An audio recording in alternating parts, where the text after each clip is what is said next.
بص يا فندم، خلينا متفقين ان الفيديو ده من اخطر واهم الفيديوهات اللي اتكلمنا فيها عن مواضيع في قناتنا دي. هنتكلم في كام موضوع كده في حلقتنا النهاردة، ولكن مش دي المشكلة.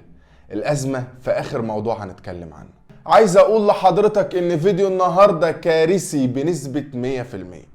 بص بقى، قبل ما اتكلم معاك في اي حاجة علشان اكون وضحت واخليت مسؤوليتي، الحلقة دي للكبار فقط. الحلقة دي وانت بتتفرج على الجزء الاخير منها اتمنى انك توطي صوت الموبايل. الحلقة دي وانت بتتفرج على الجزء الاخير منها اتمنى ان ما يبقاش في حد تختش حياءه قاعد جنب حضرتك، يعني اتمنى. خلينا نقول وصباح الخير او مساء الخير على حسب الوقت اللي بتشوف فيه. الكارثة دي يا فندم هي كارثة بكل المقاييس وشتاها.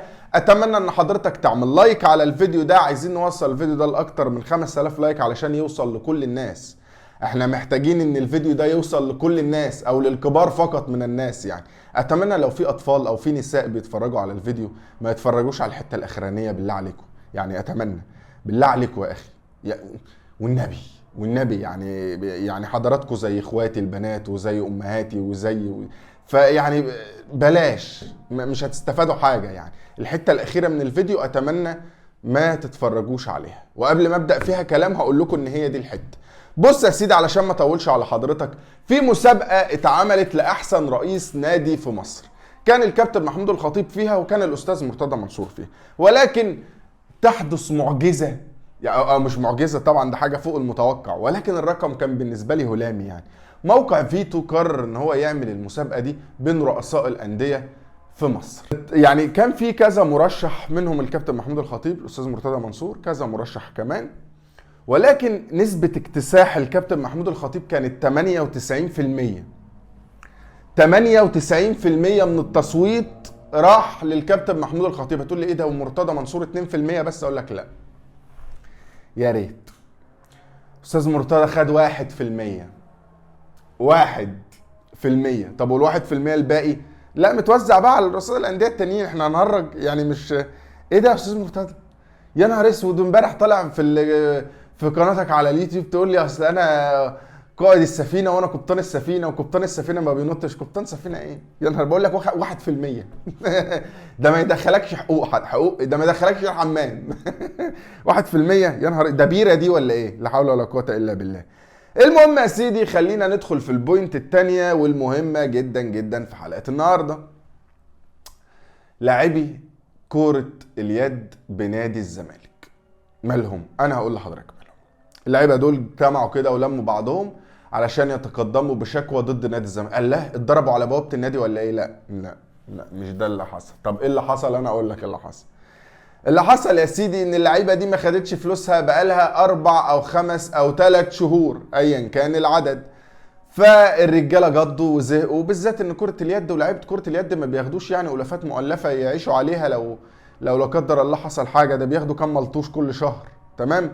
فكان رد فعل اللعيبه ان هم لموا بعض كده وراحوا اشتكوا نادي الزمالك وتقدموا بشكوى ضد نادي الزمالك علشان يتم فسخ التعاقد اللي بينهم وما بين نادي الزمالك، علشان يبقى ليهم كامل الحرية ان هم يروحوا اي نادي تاني هم عايزينه، او علشان يروحوا يعملوا اي حاجة تانية هم عايزينها، ولكن هم بيطالبوا بفسخ تعاقدهم مع نادي الزمالك. نادي الزمالك ما فيهوش ربع جنيه، وده اللي انا قلته امبارح واول امبارح واول. ومشاكل الاستاذ مرتضى منصور الشخصية مع ممدوح عباس هي اللي توالت الاحداث لحد الحدث ده. ولسه اللي جاي كارثي، واللي جاي اكبر وكارثي بكتير جدا عن اللي فات. ولسه لما هتدخل في لعيبه الكوره، ولسه لما اللعيبه ما تاخدش مقدم تعاقدها لحد بعد 4 شهور من كتابه العقود معاهم، هيحصل كوارث ناريه داخل نادي الزمالك. فزي ما قلنا قبل كده ان مشاكل الاستاذ مرتضى منصور الشخصيه حرفيا هي اللي موديه نادي الزمالك في كرحه. ايه كرحه دي؟ كنت عايز اقول كسحه وكنت عايز اقول داهيه، فجت في كرحه. المهم هي اللي موديه نادي الزمالك في 60,000 كسحه. طيب، كلنا عارفين ومقتنعين ان في مشاكل شخصيه ما بين شخص الاستاذ مرتضى منصور والاستاذ ممدوح عباس. طب ما كان في سنين كتير فاتت قبل كده، ليه ممدوح عباس جه حجز على فلوس نادي الزمالك دلوقتي بعد ما الاستاذ مرتضى منصور بدأ يطلع يشتمه ويهاجمه في الاعلام؟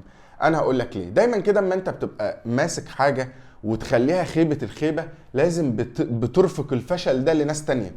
لازم الفشل اللي حصل لك ده ما بتطلعش تقول والله يا جماعه انا فاشل اداريا وانا فاشل ان انا ابقى رئيس نادي وانا ما ينفعش اكون رئيس نادي. لا، ما بتطلعش تقول كده، بتطلع تقول لا ده ممدوح عباس حجز على فلوس النادي، ده ممدوح عباس كان بيسرق النادي، ده ممدوح عباس مش عارف ايه، علشان تقول الكلام ده كله ويطلع بقى ممدوح عباس يتضايق فيعوز ياخد حقه فيحجز فعلا على فلوس النادي ويضايقك علشان يوريك ان مش هو اللي فاشل، ان في ناس تانية هي اللي فاشله. فيعني اتمنى لو حضرتك بتخاف على نادي الزمالك فعلا امشي والله امشي، احنا مش عايزينك اصلا. بقول لك انت اخد 1% في الاستفتاء، يا راجل صلي على النبي، ده انا لو مكانك اقسم بالله اولع في نفسي. طيب هي دي الحته اللي كنت بقول اتمنى لو في ناس صغيره او في ناس يعني او ستات بتتفرج عليا او بنات، بالله عليكم اقفلوا. يعني عشان خاطري لو في ستات او في بنات بتتفرج عليا دلوقتي، اقفلوا بالله عليكم اقفلوا. مش عاوز يكون النقاش ده مسموع من واحده ست او واحده بنت او طفل صغير. بالله عليك او عليكي اقفلوا. لحد هنا للكبار فقط. اتمنى تكون كل البنات قفلت وكل السيدات قفلت وكل ما هو تحت سن 16 سنه قفل. طيب، فضيحه مسؤول اتحاد الكوره.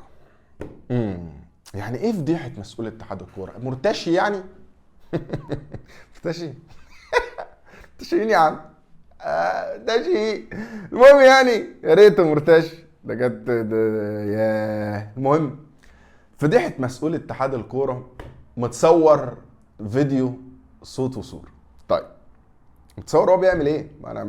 انا مش عارف اجيبها لك ازاي. مش الستات والبنات والكسار السن طلعوا من الفيديو، انا برضو مش عارف اقولها لك، انا مش عارف اجيبها لك ازاي، ولكن ركز معايا في اللي جاي. بص يا سيدي، اتصور فيديو من داخل النيابه العامه، من داخل النيابه العامه لشخص ومحاميه. المحامي كان بيسأل الشخص شوية أسئلة، بيقول للشخص ده انت جاي هنا تعمل ايه يا اسلام؟ قال له انا جاي اتهم مراتي بالزنا. اتمنى لو في بنات او في ستات او صغار سن يطلعوا من الفيديو. انا قلت المرة المليون ومش هقول تاني. قال له انا جاي اتهم مراتي بالزنا. قال له بالزنا؟ يا ابني انت متأكد باللي انت بتقوله ده؟ قال له اه انا متأكد 100%. طب يعني تتهمها بالزنا ليه؟ انت متأكد؟ قال له انا متأكد. طب يا ابني متأكد ازاي يا ابني؟ انت جاي تتهم مراتك بالزنا ازاي؟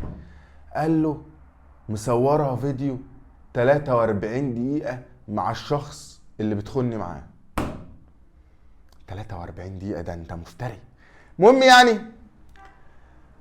قال له طب انت تعرف مين الشخص ده؟ قال له اه اعرف مين الشخص ده. يا دي المصيبة، مين الشخص ده؟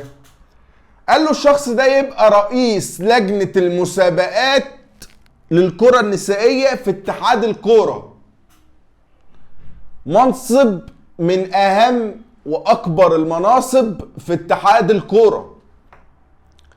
قال له يا ابني انت متأكد؟ قال له انا متأكد. رئيس لجنة المسابقات اتحاد الكرة النسائية، هو اللي كان في الفيديو مع مراتي وانا مصوره مع مراتي وهم بيخونوني مع بعض 43 دقيقة. ليه؟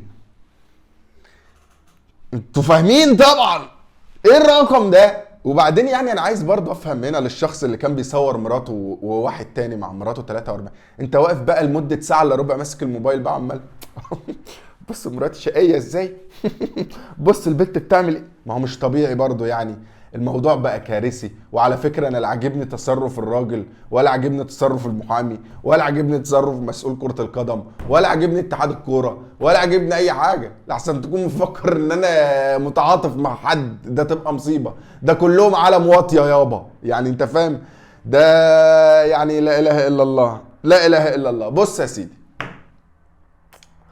اتحاد الكوره بيبهرنا كل فتره بالكوارث بتاعته. يعني انت فاهم، مره نلاقي ترنجات بتتسرق وفانيلات وتيشيرتات بيتسرقوا، مره يعني لا حول ولا قوه الا بالله. عرفتوا احنا ليه ما رحناش كاس العالم؟ عرفتوا احنا ليه الكوره سبوبة في مصر. عرفتوا ليه الكورة احنا ما بنتقدمش فيها خطوة؟ عرفتوا ليه احنا أسوأ دوري في الدوريات اللي في التاريخ؟ عرفتوا ليه؟ يعني ايه دوري قايم على فرقتين بس، اهلي وزمالك؟ يعني ايه؟ انا عمري ما شفتها في حتة دي. مفيش دولة في الدنيا الدوري فيها بيبقى قايم على فرقتين بس. تخيل كده الاهلي والزمالك لو انسحبوا من الدوري، لا هيبقى في رعاة، ولا هيبقى في فلوس، ولا هيبقى في تصوير، ولا هيبقى في اي حاجة، ولا هيبقى في اذاعة مباريات، ولا هيبقى في رعاية، ولا هيبقى في اي كلام خالص. عرفتوا احنا ليه ما بنتقدمش خطوة في الكورة في مصر؟ عشان احنا واخدينها سبوبة، وعلشان احنا اللي رئيس لجنة المسابقات رايح يعمل قلة ادب مع واحدة ست، ويعني حاجة في منتهى الوساخة وقلة التربية. واسمه ايه ده، رئيس لجنة المسابقات للكرة النسائية، ويعني حاجة منتهى الوساخة، وحاجة منتهى قلة الادب، وحاجة منتهى يعني ما احنا هنتقدم خطوة ازاي في وسط النجاسة دي؟ ما هو يعني يعني هنطلع خطوة لقدام ازاي والنجاسة دي موجودة؟ انتوا جايين تلعبوا كرة ولا جايين تتنجسوا؟ يعني استغفر الله العظيم يا رب. ده منتهى قلة الادب، اقسم بالله منتهى قلة الادب. لا حول ولا قوة الا بالله. عزيزي المشاهد، عشان ما اطولش على حضرتك لحد هنا نكون وصلنا لنهاية الفيديو بتاع النهارده. لو لسه بتتفرج لحد دلوقتي يا ريت تعمل لايك، تكتب كومنت تقول لي رايك، تعمل اشتراك لو دي اول مرة بتتفرج عليا فيها. بس يا سيدي، كان معكم محمد الجرحي، تصبحوا على الف خير.